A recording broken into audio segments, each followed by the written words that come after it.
નમસ્કાર. આજની તારીખ 20 ડિસેમ્બર. આજનું કરંટ અફેર્સ. ભારત દ્વારા પ્રથમ સ્વદેશી 64 બીટ ડ્યુઅલ કોર માઇક્રોપ્રોસેસર ધ્રુવ 64 લોન્ચ કરવામાં આવ્યું. વરસાદ બાદ જમીન ધોવાણથી બ્લડ લાલ માટી હોર્મુઝ આઇલેન્ડ ઈરાનમાં જોવા મળ્યું.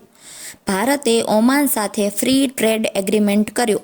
કોન્ફરન્સ ઓફ બાયોલોજિકલ ડાયવર્સિટીનું COP17 અર્મેનિયામાં કરવામાં આવશે. હાંસીને હરિયાણાનો 23મો જિલ્લો ઘોષિત કરવામાં આવ્યો. ભારતીય નૌસેનાએ પહેલું સ્વદેશી ડાઇવિંગ સપોર્ટ ક્રાફ્ટ A-20 કોચીમાં કમિશન કર્યું. ઇન્ડિયન કોસ્ટગાર્ડની INS સાર્થક શિપ ચાબહારની મુલાકાતે. સાંઈ જાદવ દહેરાદૂન સ્થિત ઇન્ડિયન મિલિટરી અકાદમી ઉત્તીર્ણ કરનાર પ્રથમ મહિલા અધિકારી બન્યા છે. ઝારખંડ ક્રિકેટ સાથે સંલગ્ન સૈયદ મુશ્તાક અલી ટ્રોફીનો વિજેતા બન્યો. આભાર.